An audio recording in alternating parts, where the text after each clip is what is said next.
आज हम क्या पढ़ेंगे? सीरम और प्लाज्मा का सेपरेशन किस तरीके से किया जाता है वो।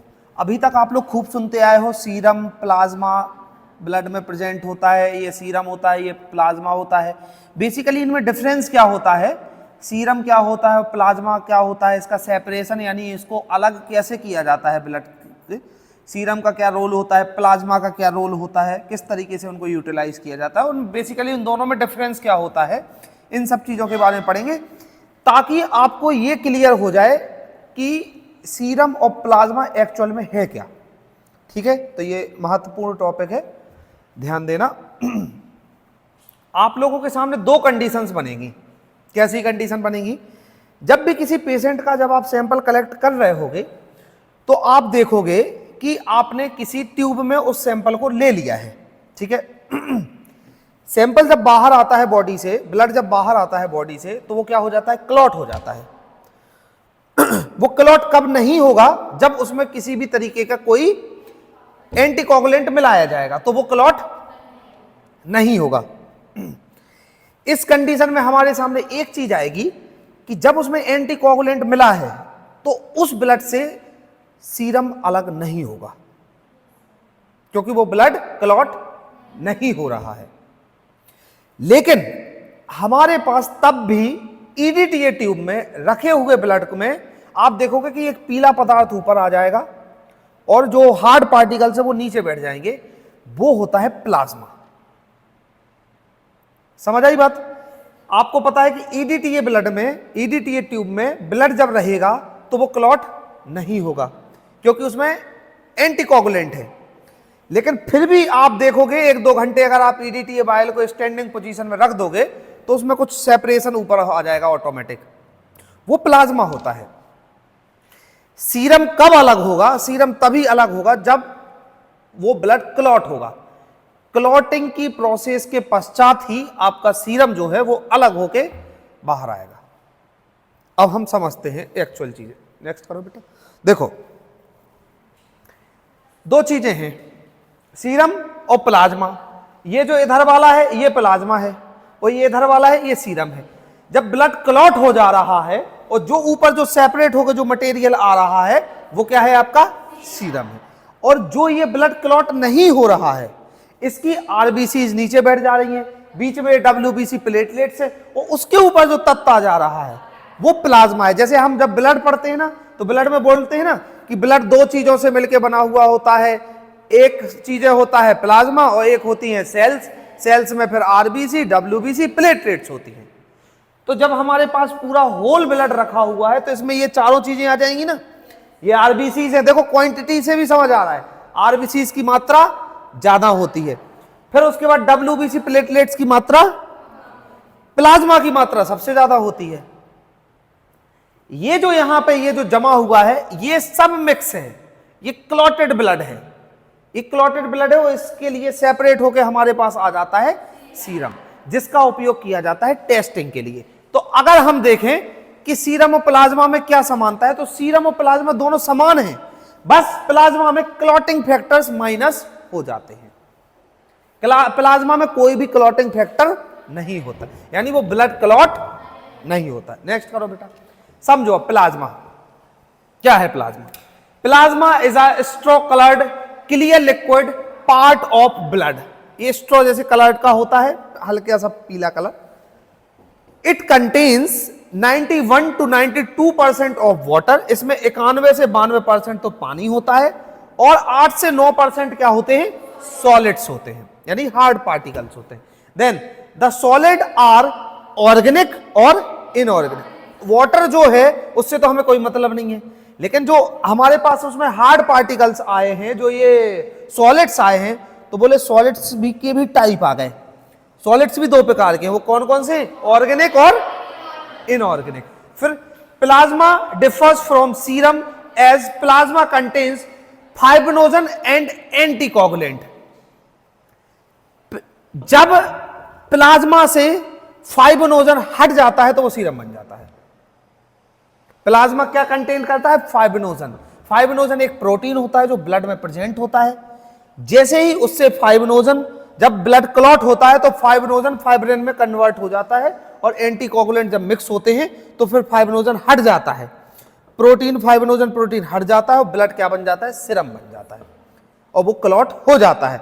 तो एंटीकोगुलेंट और फाइब्रिनोजन दोनों कंटेन करता है प्लाज्मा, सीरम नहीं करता है, ये दोनों ही चीजें कंटेन। समझ गए? बहुत कंफ्यूजन होती है, डिफरेंस अलग बिल्कुल सेपरेट रखना। प्लाज्मा, सीरम, सीरम तभी बनेगा जब ब्लड क्लॉट होगा। अगर बिना क्लॉटिंग के ईडीटीए ट्यूब में ही भले या किसी भी एंटीकोगुलेंट फैक्टर के साथ अगर सीरम ऊपर कोई भी पीला पदार्थ ऊपर आ रहा है तो वो सीरम नहीं है, वो आपका प्लाज्मा है। ये प्लाज्मा वही है जिसमें एंटीबॉडीज तैरती रहती हैं।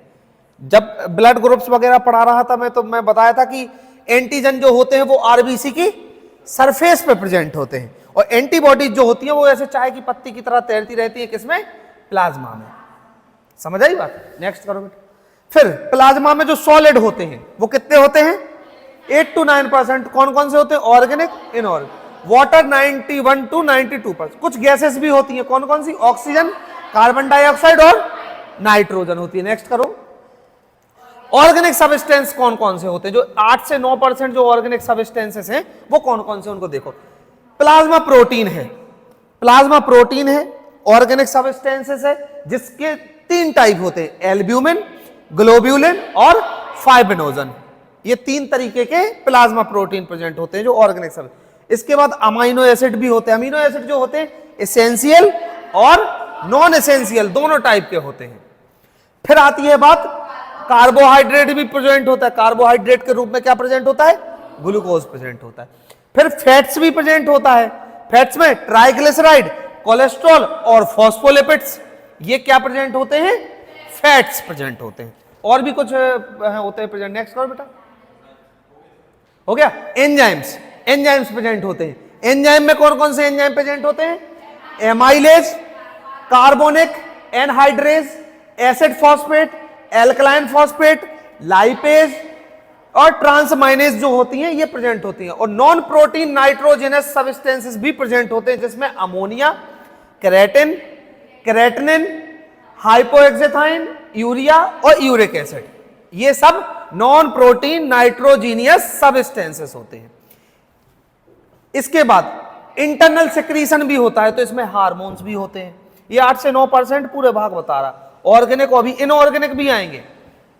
और एंटीबॉडीज प्रेजेंट होती है। बताया था कि एंटीबॉडीज प्लाज्मा में तैरती रहती हैं। अब नेक्स्ट करो। इनऑर्गेनिक सब्सटेंसेस देखो। इनऑर्गेनिक सब्सटेंसेस में क्या क्या होता है? सोडियम होता है, कैल्शियम होता है, पोटेशियम होता है, मैग्नीशियम होता है, बाइकार्बोनेट होता है, क्लोराइड होता है, फॉस्फेट, आयोडाइन, आयरन, कॉपर। ये कैसे पदार्थ हैं? इनऑर्गेनिक सब्सटेंसेस हैं। जो सॉलिड हैं वो 2 तरीके थे, ऑर्गेनिक और इनऑर्गेनिक। उसमें से ऑर्गेनिक देखे पहले, फिर ये इनऑर्गेनिक टाइप के ये सब्सटेंसेस प्रेजेंट होते हैं। ये हमारे प्लाज्मा में प्रेजेंट होते हैं। नेक्स्ट करो बेटा। सीरम की बात करते हैं अब। सीरम, सीरम भी एक क्लियर स्ट्रोक कलर्ड का ही होता है, वो भी उसी कलर का होता है, तभी तो उसमें डिफरेंस ज्यादा कर नहीं पाते हैं क्योंकि कलर दोनों का लगभग सेम होता है। Fluid that oozes from blood clot, मतलब जो ये निकल के आता है किससे? ब्लड क्लॉटिंग के बाद ब्लड क्लॉट से निकल के आता है serum. When the blood is shed और collected in a container it clots, जब भी कभी भी ब्लड शरीर से बाहर आता है और किसी भी कंटेनर में एक इकट्ठा होता है तो वो क्या हो जाता है? क्लॉट हो जाता है। जब वो क्लॉट हो जाता है तो in this process the fibrinogen is converted into fibrin. Fibrinogen का काम क्या होता है? शरीर में फाइब्रिनोजन ब्लड के साथ मिला हुआ होता है, वहां एंटीकोगुलेंट का काम करता है वो, लेकिन जब वो बाहर आता है तो वो फाइब्रिनोजन किस में कन्वर्ट हो जाता है? फाइब्रिन में। And the blood cells are trapped in this fibrin forming the blood clot. ये पूरा फाइब्रिन, जो फाइब्रिनोजन होता है ना, ये पूरी सेल्स को रोकता है आपस में। जैसी सेल्स आ रही होती है ये पूरे सेल्स को रोक लेता है और वहां पे सबको इकट्ठा कर लेता है फाइब्रिन। जब ये सबको इकट्ठा कर लेता है तो इसके फलस्वरूप ब्लड क्लॉट हो जाता है। ब्लड क्लॉट होने में फाइब्रिन का सबसे महत्वपूर्ण योगदान होता है। समझ गए? After about 45 minute serum oozes out of the blood clot। 45 minute के बाद लगभग सीरम निकल के बाहर आएगा क्लॉटिंग के पश्चात। लेकिन अगर हम चाहें तो ईडीटीए उसमें प्लेन ट्यूब में डालो, किसी भी प्लेन ट्यूब में ब्लड को डालो, सेंट्रीफ्यूज मशीन में डालो, उसको घुमाओ, 5 मिनट में हमारे पास सीरम आ जाता है। होता है ना, ऐसे ही करते हैं ना, समझ गए। प्लाज्मा नेक्स्ट करो। For clinical investigation serum is separated from blood cells and clotting elements bye centrifuging. जब हमें किसी भी तरीके की क्लिनिकल इन्वेस्टिगेशन करनी पड़ती है तो हम ब्लड को लेके एक किसी भी प्लेन ट्यूब में डाल के सबसे पहले उसके साथ क्या करते हैं, सेंट्रीफ्यूज करते हैं। जब हम ब्लड को 1500 आरपीएम पे एक ही दिशा में वो 5 मिनट तक कंटिन्यू घुमाते रहते हैं तो फिर वो क्या हो जाता है, सेपरेट हो जाता है। ब्लड की पूरी सेल्स, हार्ड पार्टिकल्स नीचे आ जाते हैं क्योंकि ग्रेविटेशनल फोर्स लग रहा है उसके ऊपर, तो जितने हार्ड पार्टिकल्स होंगे वो सब नीचे आ जाएंगे, वो जितने तरल पदार्थ होगा वो सब ऊपर आ जाएगा। Then volume of the serum is almost the same as the plasma. Plasma और जो सीरम होता है दोनों का वॉल्यूम सेम होता है 55%, दोनों का सेम होता है, तो वॉल्यूम दोनों का कैसा है, सेम टू सेम है। Then it is different from only by the absence of fibrinogen. सिर्फ एक डिफरेंस होता है कि इसमें एब्सेंस किसकी होती है, fibrinogen. Serum contains all the other constituents of plasma except fibrinogen. Serum सभी तरीके की चीजें कंटेंट लेके चलता है, अपने साथ कंटेंट करके चलता है जो कि प्लाज्मा के पास होता है, सिर्फ एक को छोड़ के, फाइब्रिनोजन। समझ गए, सीरम के पास वो सभी चीजें होती हैं जो प्लाज्मा के पास होती हैं, सिर्फ एक को छोड़ के, fibrinogen. Then fibrinogen is absent in serum because it is converted into fibrin during blood clotting. इसमें एब्सेंस किसकी होती है, फाइब्रिनोजन की, क्योंकि वो कन्वर्ट हो जाता है किसमें, फाइब्रिन में। समझ गए बात, नेक्स्ट करो बेटा। ये दोनों सीरम और प्लाज्मा में अंतर है। बेसिकली दोनों में डिफरेंस क्या होता है, तो ये इसमें anticoagulant are needed for purification. इसमें एंटीकोगुलेंट की जरूरत होती है किसमें, प्लाज्मा में। सीरम में इस तरीके के किसी भी एंटीकोगुलेंट की जरूरत नहीं होती है। It can be prepared as soon as it has been mixed thoroughly.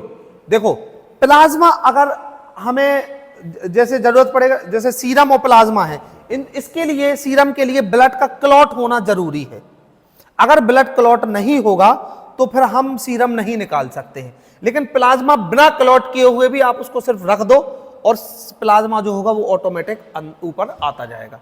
सबसे हार्ड पार्टिकल्स ब्लड में आरबीसी हैं तो वो सबसे नीचे बैठ जाएंगी, फिर डब्ल्यूबीसी प्लेटलेट उससे हल्की हैं तो वो ऊपर आ जाएंगी, प्लाज्मा सबसे हल्का है तो वो सबसे ऊपर आ जाएगा। ठीक है, फाइब्रिनोजन प्रेजेंट होता है किसमें, प्लाज्मा में, फाइब्रिनोजन एब्सेंट होता है किसमें, सीरम में। प्लेटलेट्स ये सब लिख लेना आप लोग, है ना। Platelets and cell WBC can contaminated the liquid fraction. जब भी ये कंटामिनेटेड हो सकते हैं लिक्विड फ्रैक्शन में, लेकिन clear sample depended on the cell and cell remains but latent clotting can lead to fibrin forming. जब फाइब्रिन का फॉर्मिंग होता है तो वो सभी सेल्स को एक साथ जोड़ लेता है। इसमें सब चीजें सेपरेट होने की क्षमता होती है। आरबीसी अलग सेपरेट हो जाएंगी, डब्ल्यूबीसी प्लेटलेट्स अलग सेपरेट हो जाएंगी, प्लाज्मा। लेकिन उसमें जब सीरम की बात आएगी तो उसमें सभी सेल्स का कंटामिनेशन एक साथ होता है।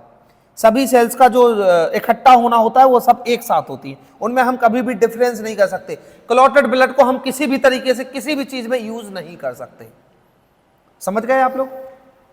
Composition of ions in representative of circulatory blood, clot retraction elevates potassium level relative to its plasma value. इसमें कुछ कुछ चीजें आयंस वगैरह होती हैं वो कम होती हैं, उसमें कंटामिनेशन ज्यादा होता है क्योंकि हमें सेल टूट जाती है, सेल टूट जा रही है, सेल रैप्चर हो जा रही है, उसके बाद चीजें उसमें निकल के आ रही है। क्योंकि हमें अगर किसी भी तरीके की क्लिनिकल टेस्टिंग करनी है तो हम उसमें सीरम का ही यूज कर पाएंगे, और सीरम का यूज इसलिए ही किया जाता है कि उसमें जितने भी कंटामिनेटेड चीजें होती हैं वो सब उठ के सीरम में आ जाती हैं, सब उठ के सारी की सारी चीजें सीरम में तैरने लगती हैं, सारी चीजें सीरम के पास आ जाती हैं। तो हम उस सीरम से क्या करते हैं, ऑब्जर्वेशन करते हैं। उस सीरम से ऑब्जर्वेशन किया जाता है कि क्या चीजें हमें ऑब्जर्व करनी है, इसमें क्या डिफरेंस आया हुआ है नॉर्मल चीज में और एबनॉर्मल, जो ये एबनॉर्मल चीजें हुई हैं किसकी वजह से हुई हैं, तो वो हम सीरम से ही क्या करते हैं, पता करते हैं। ठीक है। और लास्ट पॉइंट है कंसिडर्ड लेस स्टेबल। इसमें considered more stable the gold standard for bio banking. इस चीज को हम लंबे समय तक रख सकते हैं, इसको हम इसको चाहे तो हम जैसे ईडीटीए ट्यूब होता है तो आप एक लंबे समय तक ईडीटीए ट्यूब को रख लीजिए, कम से कम 10-15 घंटे तक आप आराम से रख सकते हो। 10 घंटे बाद अगर उसको एक प्रॉपर टेम्परेचर दिया है तो आप ईडीटीए ट्यूब को आराम से फ्रिज व्रिज में रख दो और यूज कर सकते हो, ब्लड में ज्यादा डिफरेंस नहीं आएगा। लेकिन जब सीरम के साथ जब वो ब्लड मिला हुआ होता है ना, क्लॉटेड ब्लड मिला हुआ होता है, तो उसको बहुत देर तक रख नहीं सकते हैं। फिर उसके बाद प्रोसेस एक ये होती है कि जब सीरम को हमने, जब ब्लड को हमने सेंट्रीफ्यूज कर लिया है, जो सीरम ऊपर आ गया है, तो उस पार्टिकुलर सीरम को निकाल के एक दूसरे ट्यूब में शिफ्ट कर दो, तो फिर वो लंबे समय तक उसको प्रिजर्व कर सकते हैं। ये प्रोसेस होती है। वैसे हो गई, ये लास्ट स्लाइड थी, है ना। तो ये जैसे जो बताया, जो जैसे आपके पास अगर सीरम होगा और अगर आपको लंबे समय तक सीरम को क्या करना होगा, प्रिजर्व करके रखना होगा, तो हम क्या करेंगे कि उस सीरम को निकाल लेंगे बाहर, उस ऊपर के सीरम को पूरा बाहर निकाल लेंगे, उसको एक दूसरे ट्यूब में शिफ्ट कर देंगे, जो बचा हुआ बाकी का क्लॉटेड डिपॉजिट है ना उसको फेंक दो। जैसे क्या होता है कि जब किसी दूसरी लैब्स में हमें सैंपल भेजते हैं ना, जैसे मैं एक लैब चला रहा हूं मेरे पास, या मैं एक कलेक्शन सेंटर चला रहा हूं, होता क्या है कि मुझे जैसे कोई टेस्टिंग करवानी है, मुझे एग्जांपल में ले लो, मान लो किसी मुझे पेशेंट की एलएफटी करवानी है, मैंने उसका सैंपल लिया, सैंपल में हम क्या करेंगे, प्लेन ट्यूब में सैंपल डालेंगे, उसको सेंट्रीफ्यूज करेंगे, उसके सीरम को लेंगे, सीरम में से हम जितना हमें सैंपल चाहिए रहेगा हम वो लेके और उसको क्या करते रहेंगे, टेस्टिंग करते रहेंगे। लेकिन अगर मुझे किसी दूसरी लैब में भेजना है जो कि वो 10 घंटे 12 घंटे बाद पहुंचेगी, तो मैं क्या करूंगा, सैंपल को सेंट्रीफ्यूज मार के उस सैंपल में से क्या निकाल लो, सीरम, और दूसरे ट्यूब में उसको शिफ्ट कर दो, उस पर पूरी डिटेल डाटा लिख के उस लैब में भेज दो, तब तक का आपका वो सीरम सुरक्षित बना रहेगा। समझ गए? ठीक है, तो ये आपका सेपरेशन ऑफ सीरम और प्लाज्मा था। इस तरीके से सीरम और प्लाज्मा को सेपरेट